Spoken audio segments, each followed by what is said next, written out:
Good afternoon. My name is Joe Bandel, and I am the last Rosicrucian.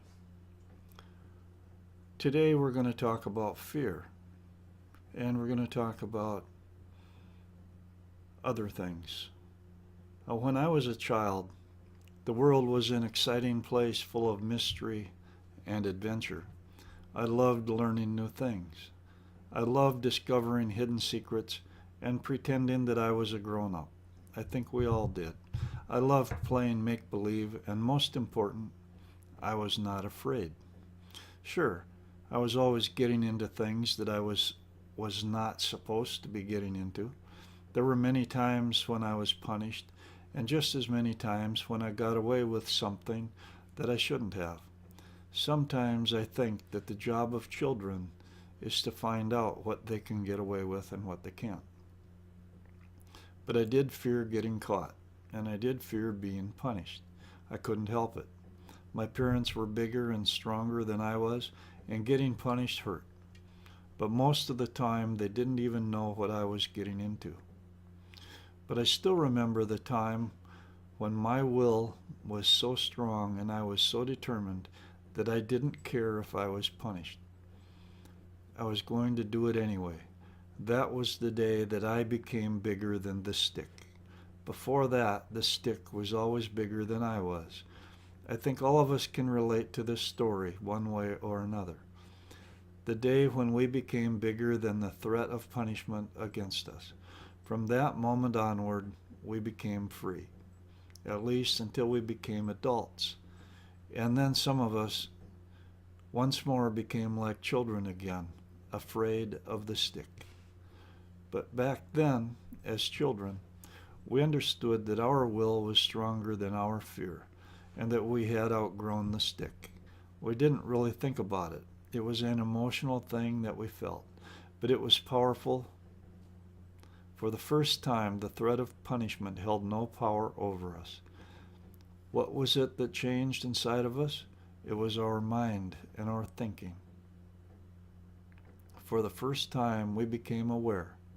We no longer reacted out of emotions, but out of rational thought. We woke up. But then we became adults, and now we live in a world in which we fear punishment.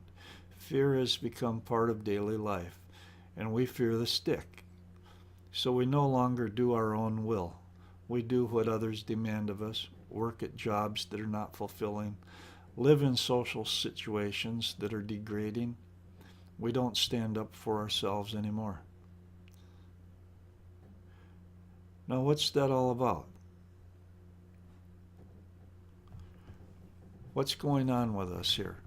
This fear.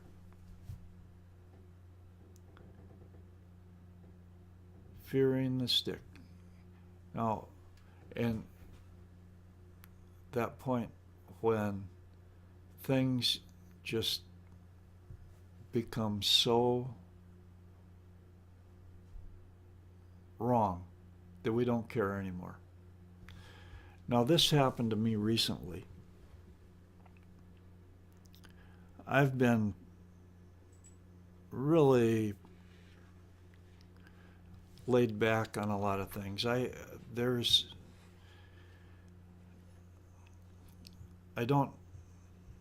I don't believe in extremist views, but recently the idiocy, the knee-jerk response, the open manipulation of the mainstream media, and how whenever something bad happens, like the school shooting in Florida, people don't even care about the kids. All they do is care about making politics out of it. I am so sick of that I decided to join the NRA. I don't care about guns. They're not important to me. But I'll be damned if I'm going to be counted on the side of these people that are brainwashed into giving up a fundamental liberty.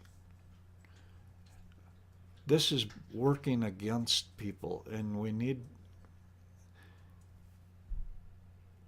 it needs to be said. Something needs to be said.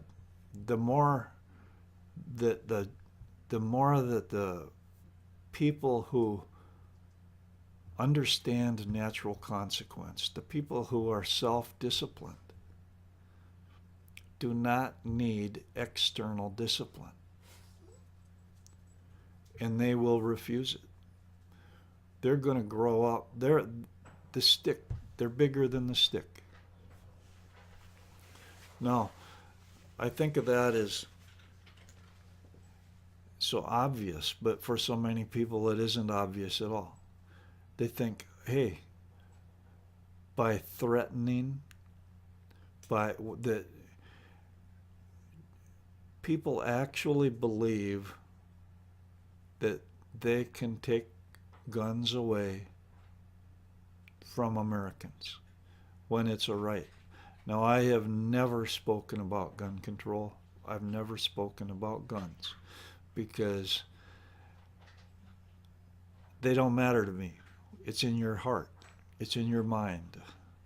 But I can tell you one thing, and that is that there are people out there that feel so strongly about this subject that they will not allow guns to be taken away from them.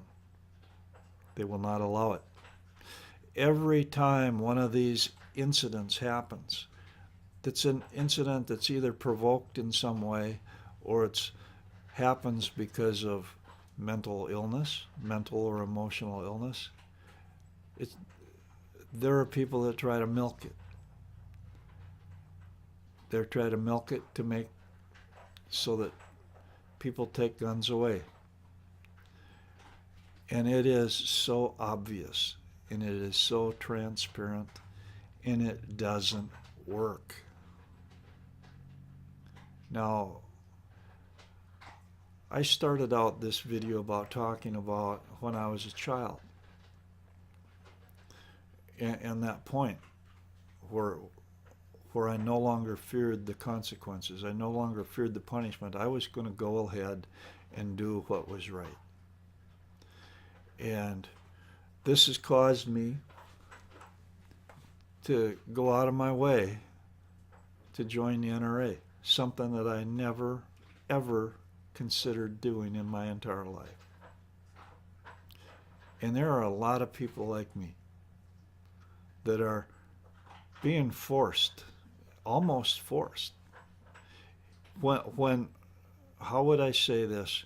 Being forced might not be the right word, but when the issue becomes so great that people have to stand up and be counted, I want people to know what side that I'm on, because I'm sure as hell am not on the side of taking away personal freedom. Now, the world demands discipline. It demands control. You can't just go ahead and do whatever it is that you want to do. Okay, that's obvious. But what's not obvious is the difference between self-discipline and externally imposed discipline. If somebody has self-control, if somebody has self-discipline, they do not require externally imposed discipline. And this is what we're talking about here. This is something that's so strong, I can't talk about it enough. I'm probably going to be talking about it in other videos, but the person who has self-discipline understands natural consequences. And we lost the understanding of natural consequences back in the 1960s when it became politically correct not to hold children accountable for their actions. I'm not talking about physical punishment. Now, When I was growing up, I had physical punishment, but I'm not an advocate of it, okay? What I'm an advocate of is consequences, natural consequences, good and bad, for actions as children, because they will grow up understanding the importance of self-discipline. Now, we have had 3 generations that do not recognize the importance of self-discipline. And all they're doing is screaming for external discipline when it's not needed. They need it, but we don't. Can it be any clearer than that? I mean, people are starting to line up. This is a hard line, and something that's wrong is wrong. Externally imposed discipline is wrong. Self-discipline is right. How do you teach self-discipline? How do you teach responsibility? How do you teach self-esteem? How do you teach mental and emotional health? These are the questions that should be talked about.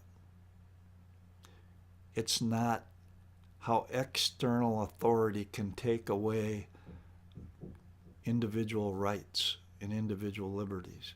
That is not the right way. And we're at a scary point because, okay, the liberal left has been acting out in a bad, bad way. And it's taken this long for people like me to start getting fed up and to start becoming activists, myself. Uh, that's Lucy, my dog. She's getting activist too. Well, the videos, it's time for the video over. I'm done. I don't have any more to say on this subject other than think about it. Something's wrong. People are not being held accountable. They're not experiencing the good consequences of good actions, and they're not experiencing the bad consequences of bad actions. That is twisted. That is insane. And the problem is we know what's causing this. We know how to prevent it. We know how to educate people. We know how to hold people accountable. And they won't do it. It's not being done. Why isn't it being done? How can the mayor of a city go ahead and warn criminals, alien criminals that are not American citizens, and warn them that there's going to be a raid? This is a moral issue. This is a serious There's a serious judgment is flawed. This mayor's judgment is really impaired, in my opinion. And it's no laughing matter. None of this stuff is. I'm starting to get heated up about it, and other people are too. Have a good day.